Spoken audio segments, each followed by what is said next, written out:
আসসালামু আলাইকুম। সবাই কেমন আছেন? আশা করি সবাই ভালো আছেন। আজ আপনাদের জন্য নিয়ে এসেছি গল্পের ৫ নম্বর পর্ব। আশা করি গল্পটি আপনাদের ভালো লাগবে। তাহলে চলুন শুরু করা যাক। মনে হয় কোথাও না কোথাও আমি ভুল করছি, কিন্তু কাউকে ভালোবেসে নিজের করে চাওয়াটা কি ভুল? আমি তো এর মাঝে কোনো ভুল দেখছি না। এদিকে আমাকে চুপ দেখে তিশা হঠাৎ আমাকে বলে, ওই দিন রাতে আপনি যখন ঘুমাচ্ছিলেন তখন সুজন আমাকে ফোন করে খুব কান্না করছিল, কেঁদে কেঁদে বারবার ক্ষমা চাইছিল। কিন্তু আমার ভেতরে বিষাদের ছায়া বাসা বেঁধে গেছে। আমি ওকে বোঝালাম যে এখন আমার একটা সংসার আছে, আমি এখন অন্যজনের স্ত্রী, তুমি আমার সাথে আর যোগাযোগ রেখো না। তারপর ও শেষবারের মতো আমার সাথে একবার দেখা করতে চেয়েছে। প্রথমে না করলাম, কিন্তু পরক্ষণে কেন জানি মনে হলো একবার দেখা করি, এটাই হবে ওর আর আমার শেষ দেখা। তারপর আমি রাজি হয়ে গেলাম। কথা শেষ করে যখন বারান্দা থেকে বেরিয়ে আসছি, আপনি তখন বারান্দার দরজার সামনে দাঁড়িয়েছিলেন। জানি না আপনি আমাদের কথা কতটুকু শুনেছেন, তবে আপনি বুঝতে পেরেছেন আমি সুজনের সাথে কথা বলেছি। যাই হোক, তারপর আমি এক সন্ধ্যায় ওর সাথে দেখা করতে গিয়েছিলাম। ভেবেছিলাম আপনি আসার আগেই আমি বাসায় চলে আসব, কিন্তু সেদিন আপনি একটু তাড়াতাড়ি চলে আসেন। আপনাকে বাসায় দেখে আমি ঘাবড়ে যাই। তারপরেও আপনাকে আমি বলতে চেয়েছিলাম, কিন্তু বিষয়টা নিয়ে আপনি কি ভাববেন আমি জানি না, তাই আমি আপনার থেকে কথাটা লুকিয়ে গিয়েছিলাম। আমাকে মাফ করবেন। আপনি তো আমার স্বামী, স্বামীর কাছে এই বিষয়টা আড়াল করা আমার একদম উচিত হয়নি। কথাগুলো বলা শেষ করেই ও থামলো। ওর চোখের কোণে জল ভরাট হয়ে থেমে আছে, যে কোনো মুহূর্তে গাল বেয়ে গড়িয়ে পড়তে পারে। আমি তো আহাম্মকের মতো ওর মুখের দিকে তাকিয়ে আছি। না বুঝে না জেনে কত বড় একটা অন্যায় করেছি আমি ওর সাথে। আমার উচিত ছিল ওকে আমার পাশে বসিয়ে জিজ্ঞেস করার। জিজ্ঞেস করলেই নিশ্চয়ই সে সত্যিটা আমাকে বলতো, কিন্তু আমি কি করলাম? কোনো কিছু না বুঝে অ্যাসিড দিয়ে ওর হাত পুড়িয়ে দিলাম। কি জঘন্য আমি, কি জঘন্য আমার বিচার! ধিক্কার জানাই নিজেকে। আজ এত ঝড়ের মাঝে সময়ের বিষণ্ণতায় তার সব অনুভূতি ত্যাগ করে আমার অনুভূতির দরজায় সে। এদিকে আমাকে মাথা নিচু করে বসে থাকতে দেখে তিশা চোখের জল মুছে বলে, খেতে আসুন, আপনার পছন্দের খিচুড়ি রান্না করেছি। এই কথার উত্তরে কি বলা যায় আমি ভাবছি। তার এই কথাগুলোর মাঝে নিঃশব্দ কান্নাগুলোকে আমি দেখতে পাচ্ছি। আমার মনের দেয়ালের চারপাশে বিষণ্ণতা গ্রাস করেছে, কিন্তু এই বিষণ্ণতা তৈরি করতে আমার তো কোনো দোষ নেই। শর্ত অনুযায়ী সে আমার, কিন্তু আমি তো তার সাথে চিট করিনি। চিট তো করেছে সুজন ওর সাথে। এখানে আমার কি দোষ? আমি তো ব্যাস সুজনের পরীক্ষা নিয়েছিলাম, কিন্তু ও মানুষটা যে এত নড়বড়ে আমি ভাবতেও পারিনি। যাই হোক, আমি উঠে খেতে গেলাম। আমি আর তিশা একসাথে বসে খেয়ে নিলাম। এভাবে মান অভিমানে দিনগুলো যাচ্ছে আমাদের। আজ বিয়ের ৩ মাস হয়ে গেল, অথচ আমাদের মধ্যে স্বামী স্ত্রী তো দূর, বন্ধু সুলভ একটা সম্পর্ক গড়ে ওঠেনি। এভাবে আর চলা যায় না। কাল রাতে প্রচুর বৃষ্টি হয়েছে। আমি বারান্দায় বসে বাহিরের প্রকৃতি দেখছি। সারা রাত বৃষ্টির ছোঁয়া পেয়ে শহরটা ভিজে গিয়ে যখন এই সকালবেলা একটা স্নিগ্ধ শীতল আভা ছড়ায়, তখন আমি মগ্ন হয়ে বারান্দার চেয়ারে বসে চুপসে যাওয়া শহরটা দেখি। ইদানিং প্রায় আমার ইচ্ছে করে এরকম ভেজা শহরের বুকে তিশার সাথে নীলরাঙা অনুভূতিতে জড়াই। তার চোখে চোখে রেখে আমার অন্তরালের কথা তার অন্তরালে সমর্পণ করতে, কিন্তু আমি কেন জানি পারি না। আমার ভেতরে একটা জড়তা এসে ভর করে। এই জড়তা আমাকে জব্দ করে আমার সমস্ত দেহকে ক্লান্তিময় করে তোলে। এই চুপসে যাওয়া শহরটা দেখার ৩০ মিনিট পর তিশা এসে ইতস্তত হয়ে বলে, অফিসে যাবেন না? আমি বললাম, না, আজ আর যেতে ইচ্ছে করছে না। তিশা বলে, আচ্ছা ঠিক আছে, এই বলে আর কিছু না বলে চলে যাচ্ছিল। আমি বললাম, শোনো। তিশা আমার দিকে ফিরে তাকায়। আমি বললাম, এখানটায় বসো, কথা আছে। আমার কথা মতো তিশা সামনের চেয়ারটা দখল করে বসে। আমি বেশ কিছুক্ষণ ওর মুখের দিকে তাকিয়ে বললাম, তোমাকে আজকে সব বলা দরকার। তুমি এখনো মূল কারণ জানো না, আসলে বাস্তবে কি হয়েছে। তিশা অবাক হয়ে বলে, মূল কারণ সেটা আবার কি? আমি বললাম, দেখো তিশা, আজ আমি তোমাকে সব সত্যিটা বলবো। আমার কথাগুলো মনোযোগ দিয়ে শুনে বিবেচনা করবে, আশা করি। তাহলে শোনো, হয়েছে কি, সুজনকে আমার অফিসে চাকরি দিয়েছিলাম ঠিকই, কিন্তু চাকরি দেওয়ার পর আমার চিন্তা ভাবনা অন্য কিছু ছিল। মানে সুজনের ভালোবাসার পরীক্ষা নেওয়া।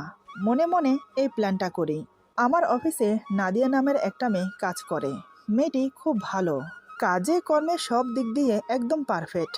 আমার অফিসে জয়েন করেছে পর্যন্ত আজ পর্যন্ত খারাপ কিছু দেখিনি, বা ওর নামে কোনো খারাপ কমপ্লেনও শুনিনি।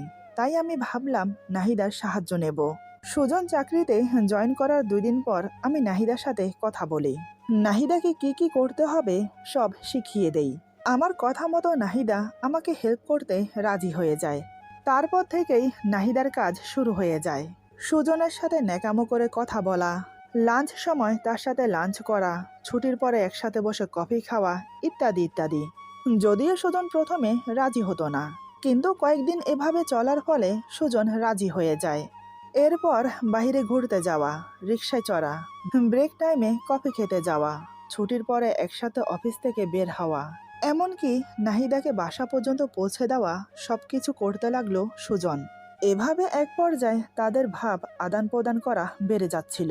তবে আমি নাহিদাকে খুব সতর্ক থাকতে বলেছিলাম, যাই করো খুব সাবধানে করবে।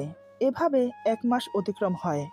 এই 1 মাস মানে 30 দিন পর তুমি আমাকে ফোন করে বললে তোমার মন ভালো নেই। সুজন তোমার সাথে এখন কথা কম বলে। যখনই ফোন করো তখনই নাকি সুজন বলে ব্যস্ত আছি। আরও নানান কথা বলেছ। সেদিন আমি তোমাকে সান্ত্বনা দিয়েছিলাম। তারপর অফিসে গিয়ে আমি নাদিয়াকে ধন্যবাদ জানিয়ে বললাম, তোমার কাজ চালিয়ে যাও। এরপর আরও 1টা মাস কাটার পর কাঙ্ক্ষিত সময় আসলো। সুজন নাদিয়াকে প্রপোজ করলো। বিষয়টা যে এত দ্রুত কার্যকর হবে আমি ভাবতে পারিনি। তুমি জানো, বেশিরভাগ পুরুষই নারীর প্রতি দুর্বল, বুঝলে? তাদেরকে একটু সুযোগ দিলেই হয়। সেই একটু সুযোগকে কাজে লাগাতে তারা পিছুপা হয় না। যাই হোক, নাদিয়াকে যখন সুজন প্রপোজ করে, নাদিয়া বলে, তোমার গার্লফ্রেন্ড আছে, তার কি হবে? তখন সুজন কি বলেছিল জানো? আমি জানি কথাগুলো শুনতে তোমার খুব কষ্ট হবে, কিন্তু সবটা জানা দরকার তোমার। সুজন বলে, তুমি নাকি একদম সাদাসিধে একটা মেয়ে। তুমি নাকি লুকিয়ে লুকিয়ে তার সাথে ফোনে কথা বলতে, লুকিয়ে দেখা করতে, ঠিকমতো সময় দিতে পারতে না, কোথাও যেতে বললে যেতে পারতে না। নাদিয়ার সাথে মিশে যে অনুভূতিটা পেয়েছে, সেই অনুভূতিটা তোমার কাছ থেকে পায়নি সে। তারপর থেকে সুজন তোমাকে ইগনোর করতে লাগলো, ফিরিয়ে দিল তোমাকে, ভেঙে দিল তোমার মনটা। কার জন্য? ওই 2 দিনের নাহিদার জন্য। 2 মাস একটা মেয়ের সাথে মিশে তোমার 3 বছরের ভালোবাসা ফিকে হয়ে গেল তার সামনে। তোমার বিশ্বাস, তোমার অনুভূতি, তোমার মন নিয়ে সে খেলেছে। যাই হোক, তারপর আমি আর একটু দেরি করিনি। নাহিদাকে ফাইনাল চালটা দিতে বললাম। নাহিদাও ফাইনাল চালটা ঠিকঠাক মতো দিল। সুজনকে নাহিদা বলে, একজন ভালো বন্ধু, ভালো কলিগ হয়ে তার সাথে মিশতে চেয়েছে, লাভার হয়ে নয়। এইটুকু বলে আমি থেমে গেলাম। তিশা চুপ করে আছে। আমি চেয়ার থেকে উঠে দাঁড়িয়ে আবার বললাম, বিশ্বাস করো, সুজন যদি এই পরীক্ষায় জিতে যেত তাহলে আমি সত্যি সত্যি তোমাদের বিয়ের ব্যবস্থাটা করে দিতাম। যার জন্য এত কিছু করতে যাব, তাকে তো একটু পরীক্ষা করতেই পারি আমি, তাই নয় কি? এরপর নাহিদা যখন সুজনকে ফিরিয়ে দিল, তখন সে কি করবে ভেবে পাচ্ছিল না। অফিসে তার অনুপস্থিতি বাড়তে লাগলো, আর এই অনুপস্থিতির জন্য তাকে চাকরি থেকে নকআউট করতে হলো। আমার এতগুলো কথা শুনে তিশা নীরবে কান্না করছে। সে ভাবতে পারছে না সুজন তার নামে এতগুলো কথা বলেছে, আর আমি এত বড় একটা প্ল্যান করব। তিশা এখন ধন্দে পড়ে গেছে। তিশা মনে মনে ভাবছে, কাকে ছেড়ে কাকে বিশ্বাস করব। সুজন তো অন্য মেয়েতে আসক্ত হয়ে আমার ভালোবাসাটাকে গলা টিপে হত্যা করেছে। সে তো জানতো চাকরিটা হয়ে যাওয়ার পর সে আমাকে নিজের করে পেয়ে যাবে। আমি তো তাকে বলেছিলাম যে বিয়ের প্রস্তাব নিয়ে আমাদের বাড়িতে এসো, কিন্তু সে অন্যের পাতা ফাঁদে পা দিয়ে আমাকে অস্বীকার করলো। বিয়েটা হয়ে গেলেই তো আমাকে নিজের করে পেয়ে যেত, তখন নিজের মনের যত আশা সব পূরণ করে নিত। কেউ তো তখন বারণ করতো না। কেন সুজন, কেন করলে তুমি আমার সাথে এমন? কিন্তু উনি যেটা করলেন সেটা কি অন্যায় ছিল না? কথাগুলো ভেবে তিশা চোখের পানি মুছে একটা দিক নিঃশ্বাস নিল। তিশা বলে, সে আমাকে ভালোবেসেছে ঠিক আছে, কিন্তু আমার প্রতি তার ভালোবাসাটা মজবুত ছিল না। তাই তো সে অন্য মেয়েতে আসক্ত হতে সময় লাগেনি। তবে আমার অনেক বিশ্বাস ছিল ওর উপর। সে যে এভাবে আমার বিশ্বাসটাকে ভেঙে দেবে, সত্যি আমি ভাবতে পারিনি। আসলে আমি আমার ভালোবাসাটাকে পবিত্র রাখতে চেয়েছিলাম। ভেবেছিলাম আমাদের মধ্যে যা হবে বিয়ের পরে হবে। তাই আমি সবসময় নিজেকে গুটিয়ে রাখতাম। আমি চাইলেই যে কোনো মুহূর্তে ওর সাথে দেখা করতে পারতাম, কিন্তু আমি সেটা করিনি। আমি জানি আমি যদি ওর চাহিদা মতো ওর সাথে দেখা করতে যেতাম তাহলে ও প্রশ্রয় পেয়ে যেত, যেটা আমি একদম চাইনি। কথাই আছে না, আল্লাহ যা করেন ভালোর জন্য করেন। আজ যদি ওর কথা মতো ওর প্রত্যেকটা চাহিদা পূরণ করতাম তাহলে হয়তো আমার প্রতি ওর ভালোবাসা এই 3 বছরে টিকে থাকতো না, অনেক আগেই শেষ হয়ে যেত। কিন্তু আপনি তো আমাকে বলতে পারতেন। আমি বললাম, আমি যদি তোমাকে বলতাম তাহলে তুমি সুজনকে সাবধান করে দিতে, যেটা আমি চাইনি। যদি আজ সুজন সব আগে থেকে জানতো তাহলে তুমি হয়তো ওর আসল রূপটা দেখতে পেতে না। তিশা বলে, একটা সরল সোজা ছেলের পেছনে একটা মেয়েকে লেলিয়ে দেওয়া, এটাকে পরীক্ষা বলছেন? এমন ভুল তো সব ছেলেরাই করবে। কোনো মেয়ে যদি নিজে থেকে ছেলেদের গায়ে পড়ে কথা বলে, তার সাথে মিশতে চায়, তখন তো ছেলেরা ভুল করবেই। আপনিও তো একজন পুরুষ, যদি আপনার সাথেও ঠিক একই কাজ হয় তখন আপনিও নিশ্চয় অন্য মেয়েতে আসক্ত হতে পিছুপা হবেন না। আমি বললাম, তুমি কি আমাকে এমন ছেলে মনে করো? তিশা বলে, সব ছেলেরাই তো এক, আলাদা হওয়ার মতো তো কিছু নেই। আমি বললাম, দেখো তিশা, আমার অফিসে কম করে হলেও 30 থেকে 40 জন মেয়ে কাজ করে। সবার বয়স 23 থেকে শুরু করে 35-এর কাছাকাছি পর্যন্ত। মানে সবগুলো মেয়েই অল্প বয়সী, দেখতে খুব সুন্দরী। নিজের বিজনেস স্টার্ট করেছি প্রায় 4 বছর হতে চলল। 4 বছর ধরে এই মেয়েগুলো আমার এখানে কাজ করছে। আজ পর্যন্ত কোনো মেয়ের দিকে ভালো করে তাকাইনি পর্যন্ত। বিশ্বাস না হলে তুমি অফিসে গিয়ে চেক করতে পারো। আমার কোনো আপত্তি নেই, চাইলে একবার কেন 1000 বার পরীক্ষা নিতে পারো, আমি কিছু মনে করব না। তিশা আমার কথা শুনে মনে মনে বলে, সত্যিই তো, মেয়েরা গায়ে পড়বে, ন্যাকামো করে কথা বলবে, গায়ে গা ঘেঁষবে, কিন্তু ছেলেরা তাতে সায় দেবে কেন? তিশা আমাকে বলে, আপনি ওর পরীক্ষা নিয়ে খুব ভালোই করেছেন। যদি আপনি এমনটা না করতেন তাহলে হয়তো ওর আসল রূপ আমার কাছে ধরা পড়তো না। যেটা বিয়ের আগে জানতে পেরেছি সেটা যদি বিয়ের পরে হতো তাহলে তো আমি সর্বহারা হয়ে যেতাম। আমি বললাম, আমি যদি ভুল করে থাকি তাহলে প্লিজ আমাকে ক্ষমা করে দিও। হয়তো আমি পরীক্ষাটা না নিলে তোমার ভালোবাসা তোমারই থাকতো। তিশা বলে, না না, এখানে আপনার কোনো দোষ নেই, সব কিছু ভাগ্য। আমার ভাগ্যে ও ছিল না, তাই আমি পাইনি। আমি বললাম, আমি জানি না কোনটা সত্য কোনটা মিথ্যে, তবে এভাবে জীবন চলে না তিশা। তুমি চাইলে আমরা আলাদা হয়ে যেতে পারি, মানে ডিভোর্স। যদি তুমি চাও তাহলে তুমি সুজনের কাছেও চলে যেতে পারো। দেখো, আমি চাই না আমাদের জীবনটা এভাবে ধূসরভাবে কাটুক, যে জীবনে আমি আলপনা খুঁজে পাই না। প্রতিদিন অফিস থেকে এসে তোমার মলিন মুখটা দেখতে বিশ্বাস করো আমার একটুও ভালো লাগে না। কেমন জানি নিজেকে অপরাধী অপরাধী মনে হয়। মাঝে মাঝে মনে হয় আমার জন্যই মনে হয় তোমার মুখের সব রং উবে গেছে। আমার কথা শুনে তিশা অবাক হয়ে তাকিয়ে থাকে আমার দিকে।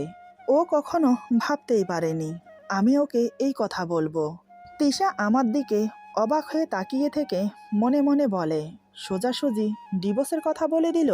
সুজন আমার সাথে বিশ্বাসঘাতকতা করেছে অন্য মেয়েতে আসক্ত হয়ে, কিন্তু উনি আমাকে ডিভোর্স দিবে কেন বলছে? তিশা বলে, আমি কি নতুন করে কোনো অন্যায় করেছি? আমি বললাম, না, কেন বলো তো?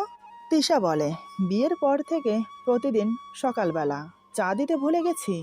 আমি বললাম, না। তিশা বলে, তাহলে কি সকালের নাস্তা বা কাপড় আয়রন করে দেওয়া বা আপনার অন্য কোনো কাজে কোনো গাফিলতি করেছি, বা আপনাকে ঠিকমতো রান্নাবান্না করে খাওয়াতে পারেনি, নাকি আমার রান্না আপনার ভালো লাগেনি? আমি বললাম, না, সবই তো ঠিক আছে, আমার থেকে তো মুখ ফুটে কিছু বলে দিতে হয় না। তুমি সব নিজে থেকেই করো, এখন এসব কেন জিজ্ঞেস করছো? হয়েছেটা কি? তিশা বলে, আমি কি কখনো বলেছি যে আমি আপনার সাথে থাকবো না, নয়তোবা আমি সুজনের কাছে যেতে চাই? আমি বললাম, না, কিন্তু হয়েছে কি বলো না আগে।